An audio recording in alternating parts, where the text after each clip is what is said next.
In this video, we'll look at solving quadratics by factoring. So this is going to rely on a very special property called the zero product property. The zero product property talks about if you have two or more things multiplied together and the answer, the product, is zero, then that tells you something. Let me just give it to you in maybe more understandable terms without getting too technical. If you have two numbers, let's say x times y, and the answer is zero, then logic tells you that this can be true if x is zero, and it's also true if y is zero, because zero times anything is zero. So a little more complex looking would be something like, well, what if you had x times x minus 2 equals zero? Well, that would be true if this x were actually a zero, if x was zero, or if you were able to plug in a number for this x and make this whole factor equal to zero. Okay, in other words, if you could make x minus 2 equals to zero, that's manageable when x is 2. So this one has two solutions, both 0 and 2. We say our solutions, and we write them with curly brackets when there's more than one. X is equal to either 0 or equal to negative 2. And that may be a little bit weird at first, but notice that if you check that, if you were to think about this equation, you would see that it works. If you plug in 0, you get 0 times 0 minus 2. Certainly that equals 0, because 0 times anything is 0. And the other number, 2, works because when you plug in 2, this portion becomes 0, and 2 times 0 is also 0, so that works. That's where you get the two solutions.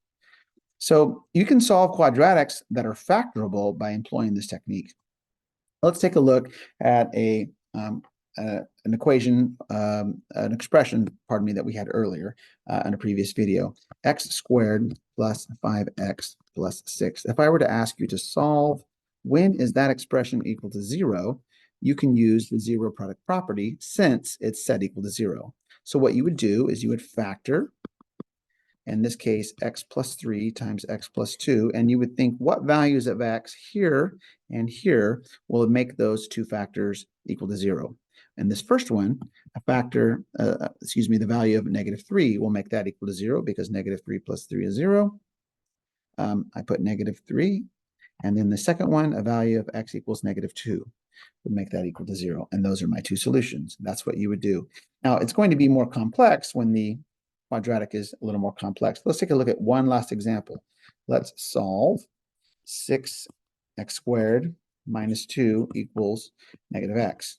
Now, you can't use the zero product property. It all hinges on this because the zero product property is only if an equation is equal to 0. In this equation, we don't have it equal to 0. So your first step to use this technique would be to make a 0. And we can do that by adding x to both sides.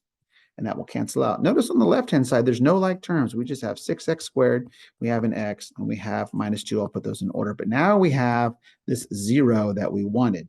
So if we can factor this, which we did in an earlier video, so I'll do it rather hastily here. This would be, let's see, 2x minus 1 times 3x plus 2. Then we know that we can find two solutions if we just figure out the values of x that make each one of these factors 0. What factor of x would make this 0? And let's see. So this is a little bit harder to see in your head. But so what you can do is you can set 2x minus 1 equal to 0 and solve it like you would a traditional linear equation. This can be done by adding 1 to both sides and then dividing by 2, and you get x is 1/2. That is my first solution. X is 1/2. If you do the same thing for the second factor, if you set 3x plus 2 and figure out when is that equal to 0, you can get that similarly. Dividing by 3 on both sides, x will be negative 2/3. And that is my second solution. That is a little bit of an idea of how to solve quadratic equations using factoring. I hope that it helps.